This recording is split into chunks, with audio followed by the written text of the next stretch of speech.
Have you ever wondered if the history we learn is completely true? What if I told you there is a theory that claims a huge chunk of our past, nearly 300 years in fact, never even happened? This is the core idea behind a startling concept known as the phantom time hypothesis. It suggests that the years between 614 AD and 911 AD are a complete fabrication.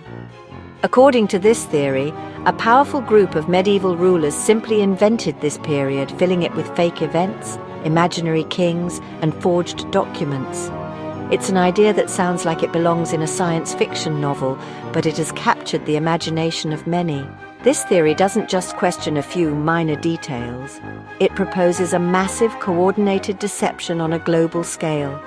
It claims that some of the most famous figures from the early Middle Ages were nothing more than characters in a story. This includes legendary rulers like Charlemagne, the great Frankish emperor, and even Alfred the Great of England. The entire period, a time we associate with the rise of Islam, Viking raids, and the foundation of early European kingdoms, is dismissed as a historical illusion.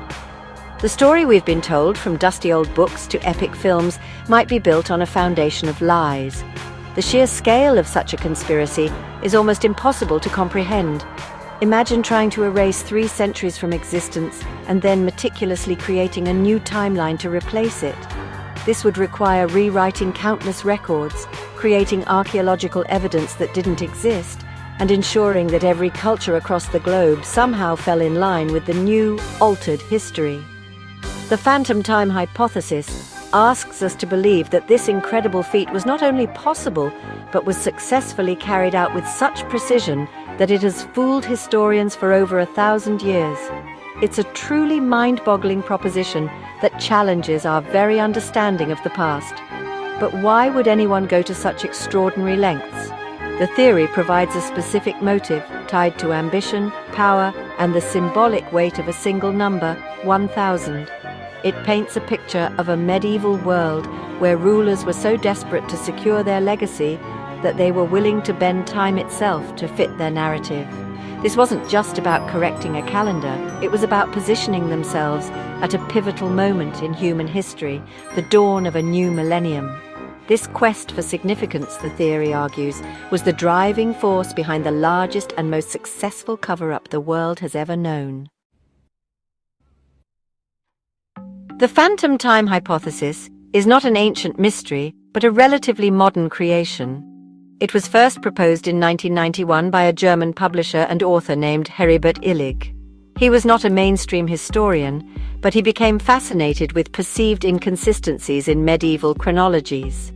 After extensive research, he came to the radical conclusion that the problem wasn't a few mistaken dates. The problem was that a whole section of history was missing because it had never been there in the first place. Illig published his ideas in a series of books, arguing his case with detailed, though unconventional, interpretations of historical evidence.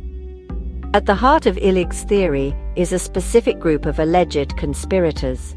He points the finger at the Holy Roman Emperor Otto III, who ruled at the very end of the 10th century, along with his close associate Pope Sylvester II, and possibly the Byzantine Emperor Constantine VII. According to Illig, these powerful men were driven by a singular ambition. They wanted their reigns to coincide with the auspicious year 1000 AD. This wasn't just any year, it marked a full millennium since the birth of Jesus Christ, a moment of immense religious and symbolic importance.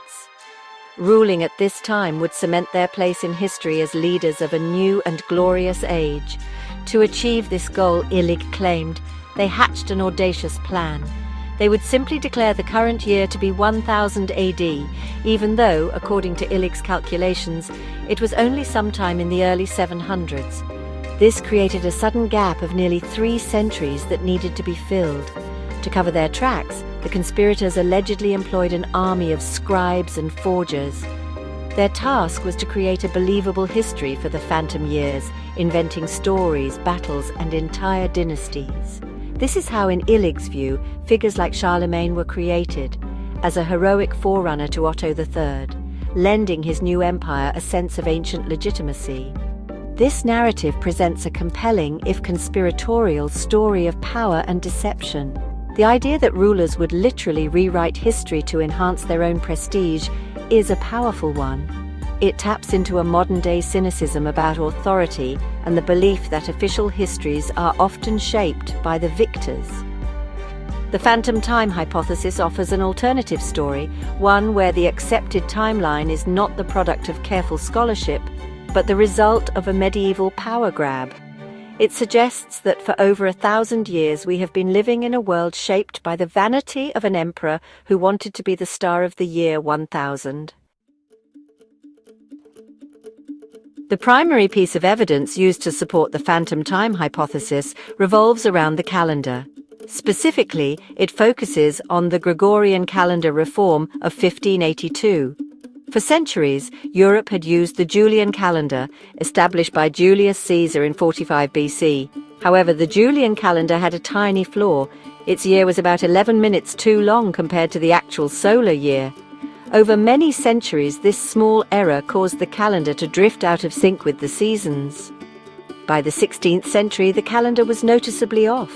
Pope Gregory XIII decided to fix it, creating the Gregorian calendar that most of the world uses today. Proponents of the phantom time hypothesis zero in on the exact correction Pope Gregory made. When the reform was enacted, the calendar was jumped forward by 10 days to realign it with the seasons.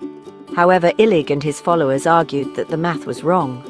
They calculated that from 45 BC to 1582 AD, the Julian calendar should have accumulated 13 days of error, not 10. They saw this 3-day discrepancy as the smoking gun. What could account for 3 missing days of accumulated error? Their answer was simple: about 300 years of time that never actually passed, which is roughly how long it would take for the Julian calendar to drift by 3 days. This calendar argument seems technical and logical, which gave the theory a veneer of scientific credibility.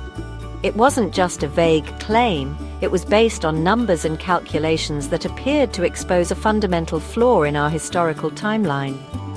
For people without a deep knowledge of calendrical science, the argument was persuasive. It presented a clear and simple problem, 13 minus 10 equals 3, and offered an equally clear, if dramatic, solution.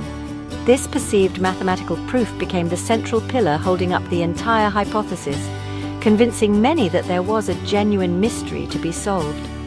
Beyond the calendar, believers point to a supposed lack of archaeological evidence from the period of 614 to 911 AD, particularly in parts of Europe. They argue that there is a suspicious quietness in the historical record, a sort of dark age that seems a little too dark. This argument suggests that the historical sources we do have from this era are forgeries created by the conspirators to fill the void. Every piece of contradictory evidence, such as a confirmed document from the 8th century, is dismissed as just another part of the wide-ranging deception. In this way, the theory becomes difficult to disprove in the eyes of a believer, as any proof against it is simply absorbed into the conspiracy itself. While the phantom time hypothesis is an intriguing story, it completely falls apart when examined by mainstream historians and scientists. The overwhelming consensus is that the theory is definitively false, and the evidence against it is vast and comes from many different fields of study. The central calendar argument, for instance, is based on a fundamental misunderstanding. The 1582 Gregorian reform was not intended to correct the calendar back to its starting point in 45 BC. Instead, its goal was to realign the spring equinox with the date it occurred during the Council of Nicaea in 325 AD, which was crucial for calculating the date of Easter. When you calculate the drift from 325 AD to 1582 AD, the 10-day correction is exactly right.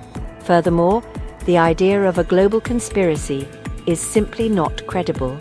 The theory requires us to believe that this European plot was so effective that it was adopted worldwide without anyone noticing.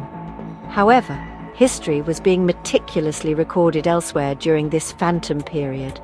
The Tang dynasty in China from 618 to 907 AD has a rich and continuous history that shows no sign of a 300-year gap, Similarly, the Islamic world was experiencing its golden age. We have detailed records from Islamic scholars, politicians, and scientists that align perfectly with the conventional European timeline. There is no way a conspiracy by a European emperor could have altered the historical records of these powerful and independent civilizations. Science also provides powerful tools that disprove the theory. Dendrochronology, or tree ring dating, gives us an unbroken year-by-year record of the past stretching back thousands of years. Scientists have analyzed ancient trees, including wood, used in historical buildings from the disputed period, and the rings show a continuous sequence with no 297-year gap. In addition, astronomical records provide concrete proof. Ancient astronomers across the world recorded events like solar eclipses and sightings of Halley's Comet. These celestial events can be precisely calculated, and the historical records of when they were seen match our current timeline perfectly, not one that is missing 3 centuries. Ultimately, conspiracy theories like the phantom time hypothesis appeal to our desire for mystery and our suspicion of authority. They offer a simple, dramatic explanation for a complex world. However, real history is built on a foundation of evidence, from ancient documents and archaeological finds to tree rings and star charts. While the idea of a secret medieval plot is entertaining, the true story of our past, confirmed by mountains of verifiable facts, is far more reliable and, in its own way, just as fascinating. The 300 years from 614 to 911 AD did happen, and they are filled with real people and events that continue to shape our world today.